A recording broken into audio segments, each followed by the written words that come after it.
to my YouTube channel, Marriage Manenos. It's your girl, Shelly Kiki.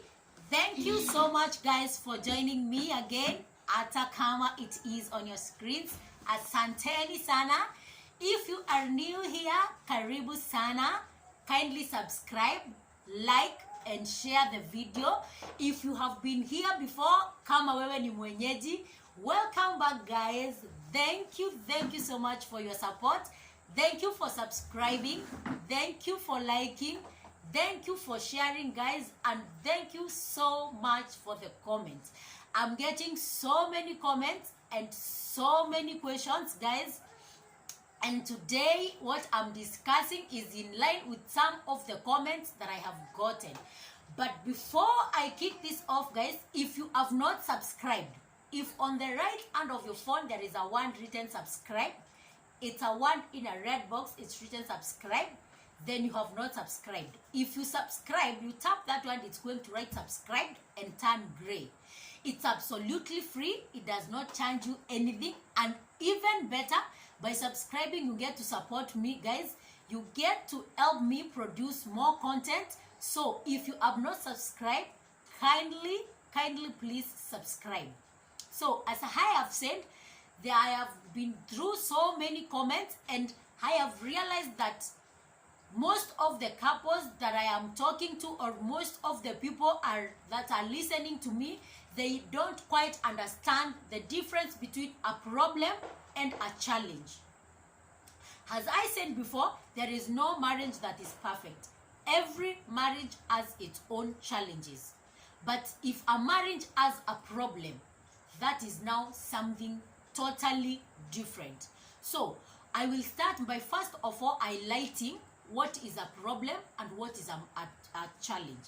A challenge, guys, it's a difficult or a new thing that an individual faces, which requires strength and which requires a lot of strength to solve it or to overcome it. While a problem is something that is regarded as harmful to a person and it hinders the growth of a person. So basically the key difference between a problem and a challenge is that a problem is an hindrance, a challenge is an hindrance that someone is determined to overcome. They are determined and they are able. It is within their power to overcome. Well, a problem is something that you do not understand or you are not able to overcome, and it has overpowered you, and you need some help, or you need someone or something else to step in to help you overcome the problem. So basically, a challenge in marriage is the day-to-day arguments, the disagreements, just the normal disagreements in life. Because even with your siblings, for those people who have been born with two or more siblings, you disagree every day with your siblings. It gets to a point that sometimes you even get physical, other times you even go quiet for days without talking to each other, because it's normal for two people who are together, because you are created differently by God. It's normal for you to have a disagreement. So in marriage, when you are having a disagreement, that is a challenge, and that is something that you can overcome. You just need to be determined, and you just need to put a little more effort.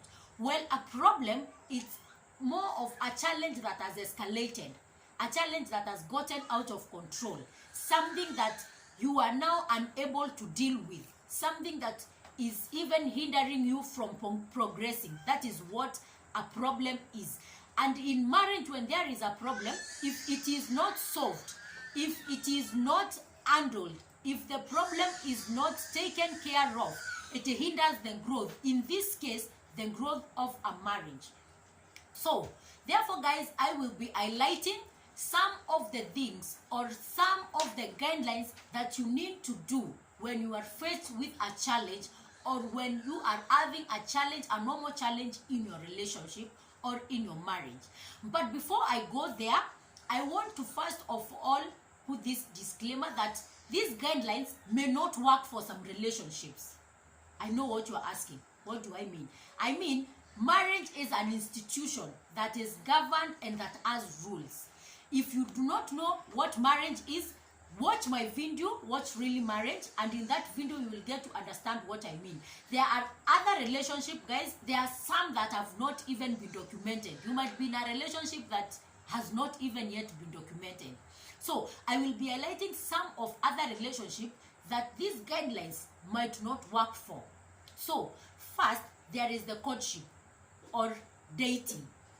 Dating or courtship is simply like a job interview. It is where you are vetting or you are like assessing a candidate to see if you can work together with them, to see if this person you can be, they are capable to work with you. And in an interview or in courtship, you will just check if the person is reliable, then you can invite them to work with you. If they are not, you drop the candidate and move on to the next candidate or to the next interviewee. That is why in Christianity, in some cultures and also in some religions, they discourage sex in dating or courtship, because once you get involved with a person and then you later realize that you are not supposed, you cannot work or you cannot be with this person, then you will have like really messed up. That's why they say you kiss many frogs before you meet your Prince Charming. They don't say you sleep with many frogs before you meet your Prince Charming. So basically, it's where you get to interact with a person, you get to know them, you get to see if you can do life together. And there was, I uploaded a video whereby I discussed the guidelines or the to-do list or a checklist when you are dating. If you haven't watched that video, go and watch it. Because if you are having a problem in a relationship, if there is a challenge that is escalating into a problem in a relationship, then that is a red flag for that relationship. Because as I said in that video, if it is bad in relationship, it will only get worse in marriage. So in a relationship, it's where you just simply check out the character of a person. You check out their life. Is their life rhyming with your life? Is their visions of life rhyming with the visions of your life? It's simply where you get to interview someone to see if you can do life together. So in such a relationship, some of these guidelines might not work. Another relationship, guys, is cohabiting. Cohabiting is commonly known in Kenya as come we stay marriage or come we stay relationship. This is where for one reason or another, someone has moved in or two people are living together for some reason. It can be convenience. You can maybe have gone for a weekend sleepover and it's changed into a cohabitation. You started cohabiting, or maybe you got pregnant and you moved in with the father of your baby, or maybe your house got locked and you moved in with your girlfriend or with your boyfriend and it was convenient and you started living together. So in such a setting, there are no rules. Like I said in my video of What's Really Marriage, marriage is something that is legal and it's public. It's something that someone has done, knowing and publicly, so they know what they are getting into. But a come we stay or a cohabiting relationship, you are there because it is convenient. So there are no rules, you don't feel obliged, and therefore there are some things that you might not do. There are some things that you might overlook or you might not put your strength into. Because as I said, a challenge is something that needs a lot of determination and effort. So if you face a challenge in a relationship that you are not committed to, you might find it hard to invest in that relationship to solve that challenge. So when you are cohabiting, some of these guidelines might not work for that relationship. Another relationship that is new in town, the latest relationship in town, it's called entanglement. Guys, this one is just, even the word itself, it's just out of place. But basically, this relationship is whereby someone is seeing multiple partners. Maybe you are married, or you are a married man, or you are a married woman, and you are seeing someone apart from your wife or apart from your husband. Nasikia mtaani they are calling it food chain. It's where you are in a food chain. As in, the bigger one is the smaller one and it's eaten by the smaller one. Yes, that kind of a thing. And in such a relationship, guys, there are so many things that just cannot fall into place. first of all, there is no responsibility, there is no accountability, there is basically, it's just convenience. It's the only one that I can get to describe that relationship. So if you are in such a relationship, these guidelines will not simply work for you. These guidelines will only work for a marriage. And if you are married, either in a nuclear marriage where it's a man and a woman, or you are in a polygamous marriage, these guidelines will work for both of you, because in a marriage, both of you are committed to each other, or a man is committed to multiple wives. But I do not recommend polygamy, because even if you read in the Word of God in the Bible, polygamy was documented in the Old Testament. Guys, it was documented, but it was documented in the Old Testament, but guys, it was not recommended. God never recommended polygamy. And if you read the Word of God, you realize that whenever someone had multiple wives, there was conflict between the children, there was conflict between the wives, and moreover, we barely have time for ourselves, leave alone for our partners. So if you are having multiple wives or 2 or more wives, there is definitely going to be a problem, because there will be no enough time. The economy is bad, the financial state of most of the people is bad, and even if you have the money, a marriage is not just financial, it involves a lot of other things. So, but if you are in a marriage setting, these guidelines will work and can work for you, because in this case you are committed, in this case you are determined to make it work. So a challenge is only overcome when someone is determined and they really put the effort into working it out. Therefore, I will start by outlining one of the most important things to do when you have a disagreement, or when you and your spouse are facing a challenge. Guys, the first one is communication. And by communication, I mean the verbal, direct communication. It is not where you communicate with your actions or with your children to the third party, you talk to your spouse via the children, or where you just do things that pass a message. You communicate verbally.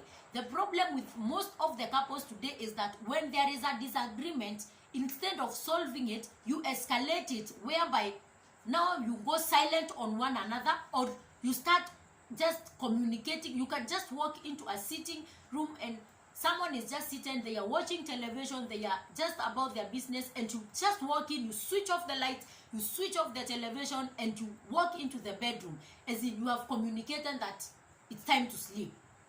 Or where you communicate via your children. Umekaa tu, you are just feeding your little one, and you are communicating to your husband via your 2-year-old. Unamwambia, hewa ndo unafanyanga kazi kwa hii nyumba, kila siku umechoka. You are tired all the time. You are the one who works in this house. This baby cannot even feed themselves. You are feeding them, and you are telling them that they are the ones that are tired of working the whole day, when you are basically communicating to someone who is just sitting across the room. So, guys, communicate to your spouse directly and verbally. Why? One, because you get to find out why. Maybe there is an issue. There is something that has not been done, or there is something that has been done wrongly. They might not even be the person that is responsible. So, you get to find out if they are responsible. And if they are responsible, you get to find out why. And in communicating or in airing out your issues, that person can get a chance to explain and apologize. So, every time you are having a conflict or a disagreement or a challenge, as I love to call them, challenges, always communicate. Go directly, communicate to your partner, ask or present your issue verbally and directly to your partner. That leads me to my second point, guys. You need to know when. It is not every time you just wake up and you are just screaming on top of your voice, or you are just complaining about this and the other one. In most cases, the ladies get to be misled or to misinterpret and think that whenever they are doing love making in the bedroom, it is the best time to communicate an issue. So they will wait until when they are in the bedroom matters, and that is when they want to communicate their issue, or that is when they want to be heard. It is a misconception, guys. It does not work, and even if it works once, there is no guarantee that it's going to work again. Because, guys, at that moment, men are no longer thinking with their head. No offense to you men. That time their brain is no longer working. So this guy might just say yes, just to get over with it and move on with whatever they were doing. Or just to, if they don't want an argument, they will just say yes to something that maybe they don't agree with, or something that they have not even thought through. And they will just say yes so that they can please you, and they can just go on with whatever it is that they were doing. So get to know the right time to present your issue. Also get to know where to present your issue. Why? Because there are people, we are all created differently. There are people who are active in the morning. There are people who are evening people. There are people who just, in the morning, they just don't feel like talking. They just don't feel like anything. They are just dragging themselves and on and about their day. And there are some people who are like that in the evening. They just want to come back from work, just get some rest, and just take a shower and eat and sleep. And if you start bringing up an issue that is engaging, or an issue that needs a response, or an issue that needs to be handled at a moment when someone is not in the mood or is not in an emotion state to handle the matter, it will definitely go wrong. It will be mishandled. So you need to know where to present your issues, or where to deal with a challenge or an argument, and you need to know when. That is why I always tell people, date. Get to know each other. Get to understand your person. Get to know when is the best time that I can discuss an issue with this person. When is the best time that I can present a matter to this person. Also get to know how best you can handle issues with them. There are people who just want you sit and iron out things. Because when you start getting into an argument, when you start like answering each other, you get out of control. You cannot hold your emotions. If your adrenaline is high, you will end up saying things that you will definitely regret later. You will end up saying things that will hurt each other. And as I always tell people, wounds that are caused by a sword, they heal. Even though they leave scars, they heal. But if a wound is caused by words, they never heal, guys. They don't heal, and they leave scars. Because whenever a familiar word is said, whenever a familiar situation is repeated, that wound is renewed. It comes up afresh, because that word echoes in their head over and over again. So if you are not in control, do not confront. If you are mad, if you are out, if you cannot control yourself, do not confront, because you will end up making the issue worse. You will end up not solving anything, but instead you will end up even escalating that issue, and it will not be of any help to either you or your spouse. That brings me to my last but not my least point. Guys, know how to present your issue. Now that you have known that you need to communicate, now that you have known when to communicate and where to communicate, you need to know how to communicate. Because sometimes it's not the issue, it's not the challenge, it's not the argument that you are having, it is how you are arguing. And that is why I said in my previous video, if you have not watched that video, kindly go and watch that video. It's about I have outlined a checklist or a to-do list if you are in a marriage, or a checklist if you are in courtship, whereby before you get married, or if you are in a marriage, you need to know if you can fight well with your spouse. And by fighting well, I mean whereby when you have an argument, you can handle that argument, or you can resolve that argument amicably.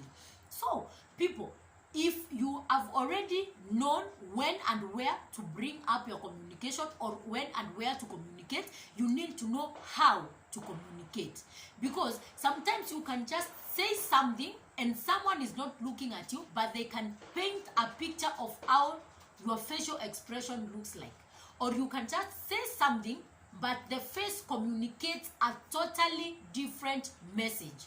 And you know, guys, that your expression, your physical expression, or the tone of your words communicate tons even without you uttering a word. For instance, you can just you can just walk into your spouse or in the middle of a conversation with your spouse and tell them, let me ask you something, or may I ask you something? And you can raise an issue and you can solve that issue amicably. But if you just wake up and tell someone, wacha nikuulize, or let me ask you, that person already has created a defensive mode. Their brain has already registered that they are getting into an argument, and they will definitely register in their head of how they are going to defend themselves. And I want to give this advice to ladies. Most men don't like confrontations. They don't like arguments. They don't like quarrels. They don't like fights. They practically avoid them. They can just sit there and pretend to be listening, but most of the times why you present an issue and it is not resolved, it is because that person never heard. They listened, but they did not hear anything, because they never wanted a confrontation. They never wanted a fight. They just sat there and distracted themselves with maybe a phone or their laptop or the television, which is very wrong. That is a whole topic for another day, which is very wrong. But the moment they registered in their mind that they are going to get into an argument, they just switched off because they do not want a confrontation. So I want to advise you, when you want to bring up an issue, do not let your partner, especially for you ladies, do not let your husband know that you are getting into an argument. If a man senses that you are getting into an argument, you have already lost the fight 60%. If they just realize that you want to engage them into an argument, you have already lost the argument 60%, because they will automatically get into a defensive mode. Men were not created to fight with words, to fight verbally, or to engage verbally. They were created to be physical. So for us, we can fight verbally, we can talk verbally, we can argue verbally, but for men, they were created to be physical. So, and by saying physical, I don't mean you go out battering your wives and beating them up. No, use your energy for something better. Use your energy for winning bread for your family. So guys, if you want to bring up an issue with your spouse, first of all, check the environment. The tension that is in that environment will reflect the outcome of whatever case or whatever issue you want to present. If you have mastered when and where to bring up an argument, and you have mastered how to bring out an argument, you have already won that argument basically by half. You just need to bring out your issue, you iron it out, and you find a solution. You solve that issue amicably. So one of the things that I discourage when confronting issues, and one of the things that most spouses get wrong, it is where they confront their spouses in front of their children, or in front of their family members, or in front of their friends. It doesn't matter how bad it is, guys. Never confront your spouse in front of people. Most spouses have devised ways of communicating, which is an healthy thing and an healthy way to go about things, so that there is a look that your partner gives you and you know you have been told to keep quiet. There is a way they will respond to a question or to a matter that you are handling, and you know they have simply said you have gone too much. So in a scenario or in a setting where your partner or your spouse said or did something that displeased you, or that was inappropriate, or that was out of place, never attack your partner in front of people, in front of your children. Even if the issue is regarding the children, go and discuss it with your partner first, then come and resolve it with the children when both of you are on the same page. Because when you come and start hindering each other, or when you come and start conflicting with each other, when you say this and your partner says the other thing and you are like conflicting, the children get confused in the middle of it. They do not know whose authority to follow. They do not know what to listen into. And at most of the times, that is where you get children leaning on to one parent. And they end up maybe even disrespecting the other parent because the authority of the other parent has been undermined in front of them. And that is when you even get friends who just go out and they just do mean things to their friends because their partner undermines them in front of them. You are the backup system to your partner. You are their support system. You are their number one cheerleader. When the whole world is against your partner, you are that one person who needs to stand by them, regardless of where they are standing. Because the Bible says the two become one. So when they go down, you have literally gone down with them. Therefore, putting that in mind, it does not matter what it is or where or how bad it is, you need to stand by their side. You need to support them. Go and resolve the issue later when it is both of you, when it is just the two of you. But never confront your partner in front of people. Don't make them feel undermined, because some of them might even interpret that as disrespect.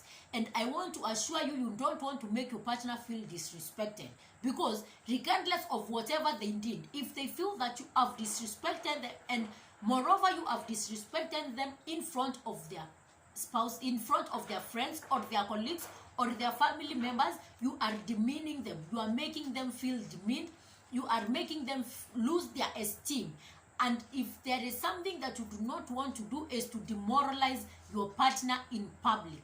Because I always say, the choice that you made reflects you. It simply talks so much about the person that you are, about your character, about your selection, the ability of your selection.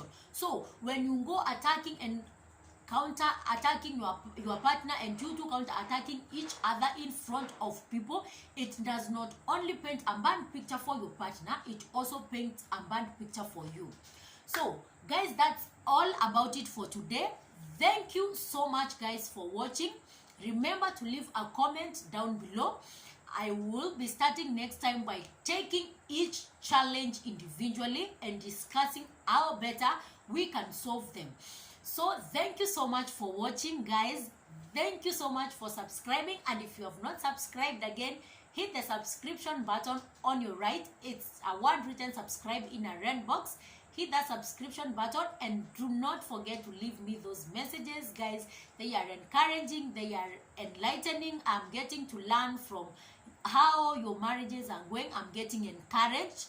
Someone sent me a DM and told me last week that they watched that video about what's really marriage, and they have decided to make their marriage formal, because even though they have been together and they have been happy, they have not formalized. Their union has not been made legal, so it cannot be termed as a marriage. So guys, I'm getting encouraged.